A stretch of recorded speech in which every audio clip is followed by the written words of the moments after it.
Welcome back to the Bible Reading Project. It is Thursday with my new best friend, Nessa Goss.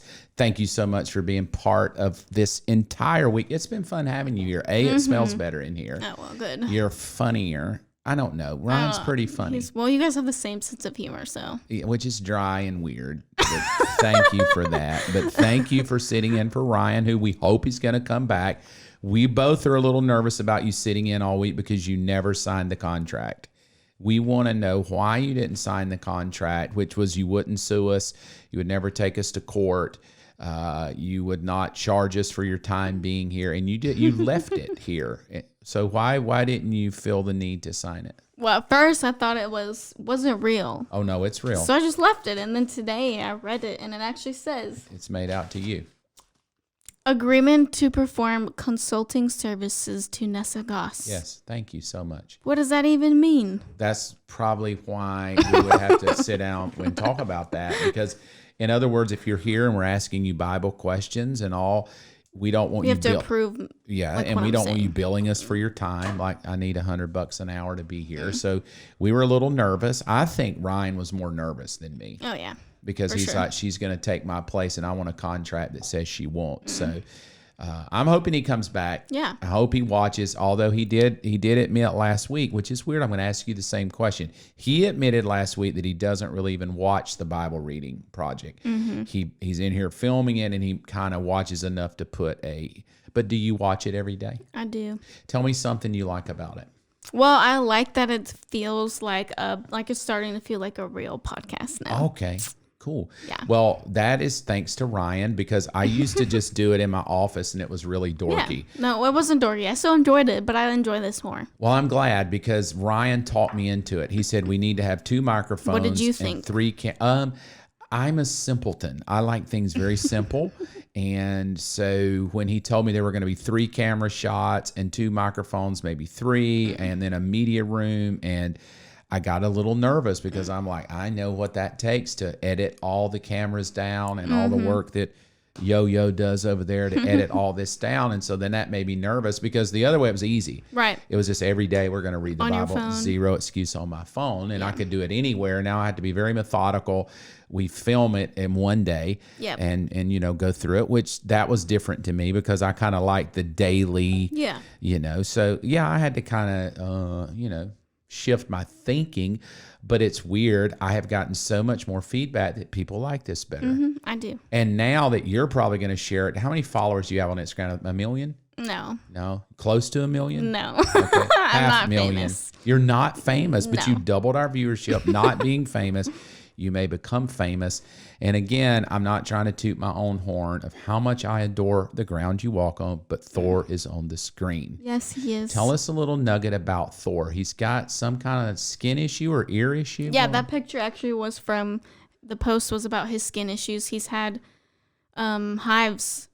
They started showing when he was like 1, and they covered his whole body, and it looked like mange. Like, that's how bad it looked. To be to the point where I didn't want to take him anywhere because I thought he just looked like a homeless dog, and people would look at me and judge me, but I just didn't know what was wrong with him. I knew it was internal, not a food allergy, not this, and we were spending so much money on food, certain diet food, and I'm like, it's not this. I know it's not. As a mom dog, I know it's not. I know. Come on. So we finally did an allergy test and found out that he's actually allergic to dust. Okay. Like 600 points so allergic is your to house dust. Dusty? I've been keeping it not dusty. Now for the dog, not for Matt. I feel like, does Matt watch the Bible reading? I think so, yeah, because he'll send me a few things and comment on them. Is he going to be hurt and offended that probably it seems like Thor is it's like Matt Thor, or maybe Thor Matt? It depends on this situation. Just depends on the day. So you either love Matt a whole lot or you love Thor a whole lot. Yeah. Either one, they're kind of equal, Thor and Matt. You'll snuggle with one or the other just depending on if Matt makes you mad, how do you punish Matt? you send him to the room? Do you? Well, I have to learn. I try not to get angry anymore. Really? I'm like, and some things I've learned to live with. That's just Matt. So it doesn't bother me anymore. Does he clean the house? He does if I ask him, I'm really stressed out. Can you just help me? Because usually I just do it. Okay, cool. But yeah. Cool. And let's talk future. baby Loch Nessas running around. Will they have blonde hair or red hair? I'm going for red hair. Matt's going for blonde hair. Freckles or no freckles? I would love freckles. Oh, the me whole too. package. Like a little red-headed freckle baby Loch Nessa. Yeah. And are you going to be the typical baby mom and have your own little Loch Nessa Instagram for that baby, like baby Loch Nessa?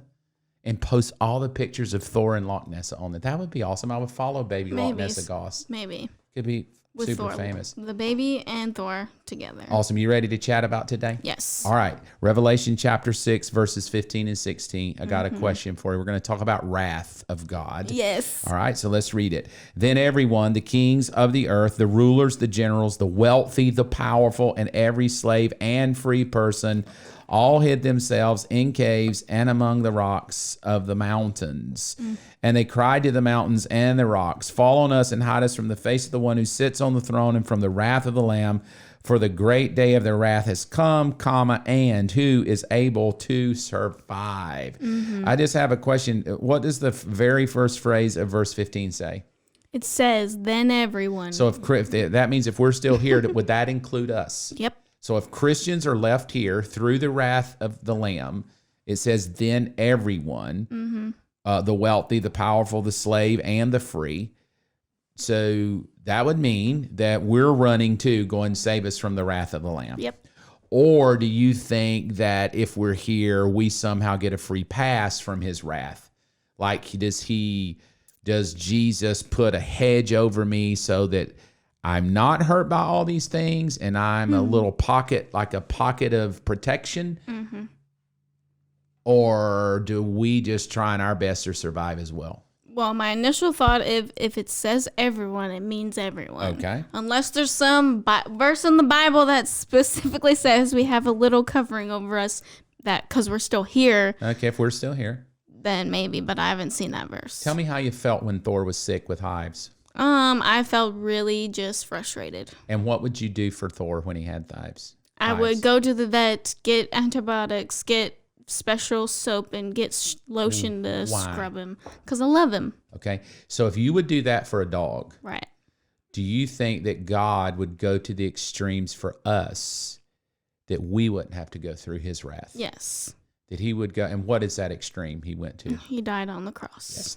So if we receive that, we skip it, I believe. Yeah. If we reject it, we pick up Revelation 6 with the Lamb now holding the scrolls. And here's the question. So many people always say, well, we're going to go through it because we're going to be here and we're going to have generators and we're going to have food set back, all of that.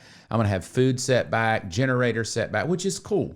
I never care if that's what people do. If they want to buy land and cattle and sheep and donkey and raise food, perfection. I just always question, do you really believe in doing that you'll have enough to keep you alive? Because once we start talking about the stars are falling from the sky, hailstones 75 pounds are raining down, the entire ocean is blood, all the rivers are blood, the lakes are blood, there's no rain, the wild animals are killing humans. It's not just normal because we could say, well, let's shoot them. Well, you're assuming that I'm going to have ammunition, but if all the islands are gone and earthquakes are happening everywhere, I would say that probably most plants that would make ammunition and places that would turn oil into gas and refineries, they probably are gone because there's so many earthquakes, devastating earthquakes, because every mountain is laid bare, every island is gone. And so you figure if an island leaves, probably all these nice oil rigs where we can get our gas are probably going to be gone too, spewing oil all in the ocean. But then there's some weird thing here, because I'm a Christian, I can probably hang out in the mountains and be safe, which is fine. I'm not saying God couldn't protect us. I'm not saying he won't protect us, but I want to throw this up there. We've been talking about rebellion deserves wrath, right? So the wrath of God is different than God being mad. The wrath of God is God fulfilling the purpose. So the next thing, and this is what I want to talk about today. Persecution is the devil's people against God's people. But wrath is God fulfilling a promise to punish rebellion. So many times we think, and we talk about that. Well, in the book of Revelation, there's going to be beheadings and there's going to be the Antichrist going to be chopping people's heads off, right? And we go, so we'll go through that. That's the tribulation. Well, if we're not careful, we make the tribulation about what the devil's doing to people. And he's doing that now. Yeah. People all around the world are getting their heads chopped off right now. Yep. People around the world are being persecuted right now. Just in America, we have a little better opportunity of freedom of religion. Yep. We don't have to worry about going to jail. But right now, persecution's happening. Even Jesus said you'll be persecuted. You'll have trouble on the earth. So Jesus never promised me. And this is where people go with persecution and wrath. They say things like, well, you're just an escapist. That's why you want the rapture to come, because you think God's going to come rescue you from the devil. And I'm like, no, I've never thought that. Because tribulation is not God rescuing me from the devil, because the tribulation period is not even about the devil. It's about the wrath of God. Now, in that, the devil's doing a work because he knows his time is short and he has a wrath too. Yes. So the whole pre-trib, I'm going to be raptured to escape persecution, and that you just want to get out of here to escape persecution. Right. To me, I'm like, no, that's not why God would bring me to himself, because persecution is happening right now. This is just amped up a little more, persecution, but it's still the devil against God's people. However, if we separate the thinking persecution of the devil and we bring in wrath of God, now we have a different reason of why would God want to remove me off the planet as his people, his church, to bring me to himself. And I say it's because wrath is not God's ticked off. It's him fulfilling a promise to Adam. Yeah. If you rebel, you die. Yeah. If you sin, you die. If you reject my wrath promise of Jesus, you will die. Yeah. So Revelation is not just a book about, and I think we make it about that, about the devil. Oh God, what's the devil going to do? 666 and the mark of the beast and the Antichrist. But really, Revelation is more about the wrath of God. Yeah. And in that wrath, he's pouring out his wrath on rebellious humans. He's pouring out his wrath to go back to give the promise that he gave to Abraham, Isaac, and Jacob, and to Moses in the law. If you rebel, you get Deuteronomy 28. And then to pour out his wrath on Satan's kingdom. Yep. In other words, I look at this and think it's pretty clear that persecution's always going to be here. Thank God we live in America. But Revelation isn't about persecution. Yeah, Christians die, but they die now. Yeah, Christians get beheaded, but they get beheaded now. But the very question that says in verse 16, fall on us and hide us from the face of the one who sits on the throne. It doesn't say, and from the devil. It literally says, hide us from the wrath of the Lamb. Yeah. This is something totally different than just persecution that's happened for centuries. Yeah. An evil dictator just annihilating a whole group of Christians, or the Crusades, a group of Christians trying to persecute other people on planet Earth. Revelation is about the unveiling of the wrath of the Lamb. And it says, who is able to survive? Who's able to stand? And what we believe is who's able to stand are those who put their faith in Jesus. We make it. Yep. And by make it, I mean not just through the tribulation, but to eternal life. Yes. And so that's what I want you to think about today. And I want you to think about that as well. Persecution is totally different than the wrath of God. So if you're reading through the book of Revelation with us, let's begin to think this is not a book about the devil doing what he does. It's a book about the Lamb fulfilling a promise that wrath deserves rebellion. Thank you again for being here. We love you. We'll see you tomorrow.